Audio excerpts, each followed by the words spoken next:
राधे राधे। रंग बिरंगे भावों से सुसज्जित कहानियों की दुनिया में आपका स्वागत है।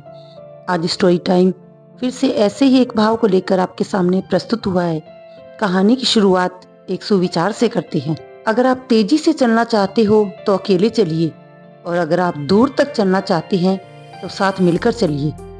दोस्तों, आज हम बात कर रहे हैं इसी ध्येय वाक्य को लेकर चलने वाले ऐसे इंसान की जो अलग ही मिट्टी से बना है। इन्हें उद्योगपति कहें, देशभक्त कहें, दानवीर कहें या एक सफल उद्योगपति। दोस्तों, हम बात कर रहे हैं रतन जी टाटा की। आज हम इनके जीवन को करीब से जानने की कोशिश करेंगे। रतन टाटा ने बड़े कमाल की बात कही है कि मैं सही फैसले लेने में बिलीव नहीं करता, बल्कि डिसीजन लेकर उसे सही साबित कर देता हूँ। इस लाइन को पूरी तरह से खुद पर अप्लाई करने वाले इंसान, जिन्होंने अपना बदला भी अपनी सक्सेस से लिया, ये ऐसे इंसान हैं जिनका टाटा परिवार के साथ खून का रिश्ता नहीं है, बल्कि गोद लिए हुए पुत्र हैं। इन्होंने अपनी मेहनत से टाटा को शिखर पर पहुंचा दिया। रतन टाटा ने कभी अपने नाम का फायदा नहीं उठाया। जब ये स्टूडेंट थे तभी उनके पास IBM कंपनी की ओर से ऑफर आया, लेकिन उन्होंने इसे ठुकरा दिया और टाटा स्टील की दुकान के फर्श पर काम करना अधिक सही समझा। इन्होंने कॉलेज टाइम में अनेक कार्य किए। उनका ऐसा मानना था कि मैं अपनी मेहनत के दम पर अपनी लाइफ में किसी भी मुकाम पर पहुंचूंगा, और यह बात टाटा ने अपनी मेहनत व लगन से सिद्ध कर दिखाई। वे एक सफल बिजनेसमैन ही नहीं, अपने प्रतिद्वंदियों के लिए एक मिसाल है कि कैसे अपने अपमान का बदला बिना किसी को नीचा दिखाए शालीनता से भी लिया जा सकता है। ये आज टाटा से सीखने की आवश्यकता है। उद्योग जगत में टाटा की शालीनता का एक किस्सा बहुत ही मशहूर है। चलिए आज उस किस्से की ही बात करते हैं। टाटा मोटर्स बहुत पहले से ही पैसेंजर और कमर्शियल व्हीकल बनाते थे, लेकिन मध्यम वर्गीय भारतीय के लिए कार बनाने का सपना टाटा का हमेशा से ही था। इसीलिए उन्होंने इंडिका नाम की एक गाड़ी लॉन्च की। टाटा का यह ड्रीम प्रोजेक्ट था और उन्होंने इसके लिए बहुत मेहनत भी की, लेकिन इंडिका को मार्केट में अच्छा रिस्पॉन्स नहीं मिला और उसकी सेल गिर गई।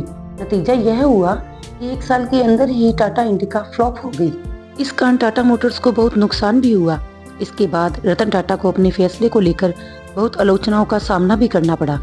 तब कुछ लोगों ने इंडिका की वजह से हुए नुकसान की पूर्ति के लिए अपने कार व्यापार को किसी और कंपनी को बेचने का सुझाव दिया।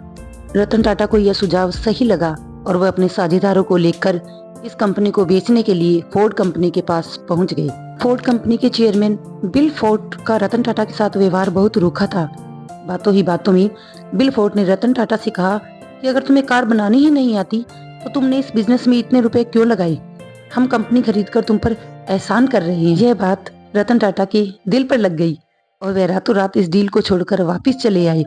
वे इस बात को लेकर अपने आप को बहुत ही अपमानित महसूस कर रहे थे। रतन टाटा ने वापस आकर अपना पूरा ध्यान टाटा मोटर्स पर लगा दिया और उन्होंने इंडिका का नया वर्जन इंडिका 2 लॉन्च किया। कुछ ही वर्षों में कार बिजनेस अच्छा खासा चल निकला। उन्हें इस बिजनेस से काफी मुनाफा भी हुआ। कुछ ही वर्षों बाद फोर्ड कंपनी अपनी जगुआर और लैंड रोवर की वजह से घाटे में चल रही थी। 2008 के आते आते यह दिवालिया होने की कगार पर पहुंच गई। उस समय रतन टाटा ने उनकी लग्जरी कार जगुआर और लैंड रोवर खरीदने का प्रस्ताव दिया, जिसे बिल फोर्ड ने खुशी खुशी स्वीकार भी कर लिया। बिल फोर्ड उसी तरह अपने साझेदारों के साथ टाटा सुमो के मुख्यालय पर पहुंचे। जिस तरह टाटा उनसे मिलने के लिए उनके मुख्यालय पर पहुंचे थे, रतन टाटा ने जगुआर और लैंड रोवर को खरीद लिया और बिल फोर्ड ने बिल्कुल वही बात दोहराई जो पिछली मीटिंग में उन्होंने टाटा से कही थी, लेकिन इस बार बात थोड़ी पॉजिटिव थी। बिल फोर्ड ने रतन टाटा से कहा, आप हमारी कंपनी खरीदकर हम पर एहसान कर रहे हैं। आज जगुआर और लैंड रोवर टाटा समूह का हिस्सा है जो बेहद मुनाफे के साथ आगे बढ़ रहा है।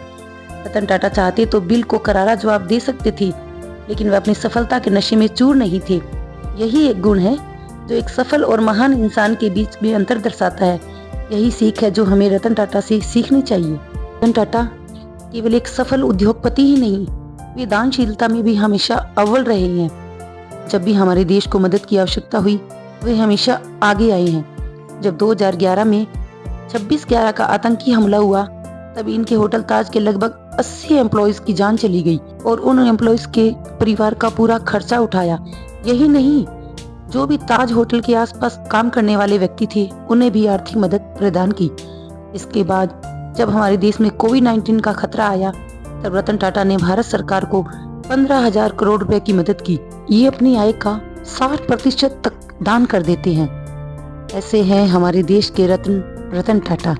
ये केवल व्यापार में ही नहीं, अपने जीवन के हर परिप्रेक्ष्य में एक वैश्विक प्रतीक है। वह हर उस चीज को सोना बना देती हैं जिसे इन्होंने छुआ। उनके उत्कृष्ट योगदान ने भारतीय अर्थव्यवस्था को उज्जवल किया है। उन्हें दुनिया भर में सर्वश्रेष्ठ उद्यमियों में से एक के रूप में पहचाना गया है, जो आज भारत को गौरवान्वित करता है। दोस्तों, आपको रतन टाटा के जीवन से जुड़े हुए कुछ पहलू कैसे लगे, मुझे कमेंट करके बताइए। ऐसे ही इंस्पायर करने वाली कहानियों के लिए मेरे साथ बने रहिए स्टोरी टाइम पर। धन्यवाद।